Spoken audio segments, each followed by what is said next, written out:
प्रियो, सबको जय मसीह की। HSIM चर्च में सभी का स्वागत है। इस वीडियो को देखने वालों को और सब्सक्राइब करने वालों को परमेश्वर बहुतायत से आशीष दे। प्रियो, आज देखेंगे क्या स्वर्गदूत मनुष्य को दंड दे सकते हैं। हाँ प्रियो, एक बार फिर सुने कि क्या स्वर्गदूत मनुष्य को दंड दे सकते हैं। सर्वप्रथम ये जानना जरूरी है कि स्वर्गदूतों को परमेश्वर ने स्वर्ग के कार्य को संपूर्ण करने व मनुष्य से मेल मिलाप कराने के लिए संदेशवाहक के रूप में अपनी सांस के द्वारा स्वर्गदूतों को बनाया है।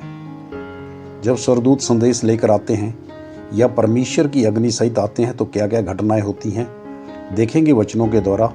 लूका का अध्याय 1 उसका वचन 5 से 25 तक आप इसका पूरा उल्लेख दिया गया है, आप इसको पढ़ सकते हैं। यहाँ इस प्रकार से लिखा है कि जकरिया नाम का एक याजक था और उसकी पत्नी का नाम एलीशिबा है। वे दोनों परमेश्वर के सामने धर्मी थे और प्रभु की सारी आज्ञाओं और विधियों पर निर्दोष चलने वाले थे। उनके कोई संतान नहीं थी क्योंकि एलीशिबा बांझ थी और वे दोनों बूढ़े थे।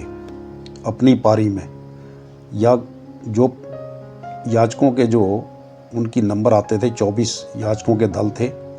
उस मंदिर में जो यरूशलेम का मंदिर है उसमें अब जब अपनी पारी पे प्रभु के मंदिर में धूप जलाने के लिए जकरिया गया, उसी समय प्रभु का एक स्वर्गदूत धूप की वेदी की दाहिनी ओर खड़ा हुआ उसको दिखाई दिया। वह घबरा गया, स्वर्गदूत को देखकर घबराया, परंतु स्वर्गदूत ने कहा भयभीत न हो, यानी कि उसको बहुत तसल्ली दी कि भयभीत न हो, वह तेरी प्रार्थना सुन ली गई है। तेरी पत्नी एलीशिबा से तेरे लिए एक पुत्र उत्पन्न होगा, तू उसका नाम यूहन्ना रखना।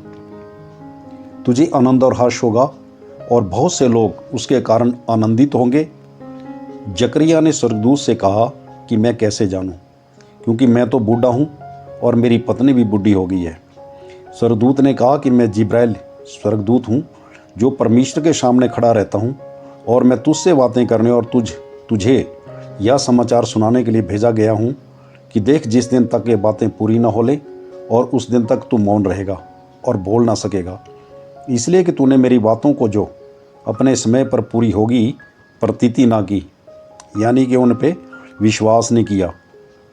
क्योंकि स्वर्गदूत ने जकरिया को गूंगा किया कि परमेश्वर के कार्यों के ऊपर उसने शक किया। यूहन्ना बपतिस्मा दाता के रूप में पिता परमेश्वर ने उसको धरती पर भेजना था और उसने प्रभु यीशु मसीह को बपतिस्मा जल क्रिया देना था। इसलिए उसको पूरा करने के लिए परमेश्वर ने अपने दूत को संदेशवाहक बना के भेजा था। तो जब वो नहीं उसने विश्वास किया तो उसको गूंगा कर दिया। और दूसरी घटना देखेंगे, दूसरा राजाओं के 19 अध्याय के 35 और 37 पद में। उसी रात में क्या हुआ कि यहोवा के दूत ने, यानी कि स्वर्गदूत ने निकल कर अशूरियों की छावनी में 1,85,000 पुरुषों को यानी सैनिकों को मारा। और भोर को जब लोग उठे तो क्या देखा कि शव ही शव पड़े हैं। तब अशूर का राजा सन्हेरीब चल दिया और लौटकर निनवे में रहने लगा। वहाँ वह अपने देवता निस्त्रोक के मंदिर में दंडवत कर रहा था कि अदे-मेलेक और सरे-सेर ने उसको तलवार से मारा और अरारात देश में भाग गए। तब उसका पुत्र एसरहद्दोन उसके स्थान पर राज्य करने लगा। प्रियो, यहाँ 2 घटनाएं हैं। पहली घटना में याजक होकर स्वर्गदूत का दर्शन पाकर भी विश्वास नहीं किया और उसको अस्थायी रूप पे स्वर्गदूत ने गूंगा कर दिया, क्योंकि वह परमेश्वर के कार्यों में बाधित बन रहा था। दूसरी घटना में राजा सन्हेरीब घमंडी होकर परमेश्वर को तुच्छ समझ रहा था।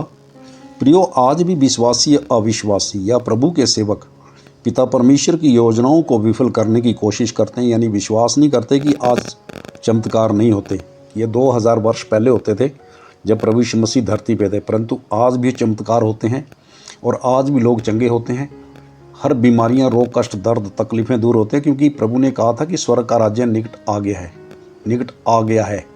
तो जब स्वर्ग का राज्य निकट आ गया तो स्वर्ग के राज्य के अंदर ये सारी बातें हैं कि चंगाइयाँ भी है, खुशियाँ भी है, बरकतें भी है, सुख समृद्धि भी है, हर एक चीज़ है। प्रियो, इस वीडियो से आपको कुछ सीखने को मिला तो अपना कमेंट अवश्य डालें।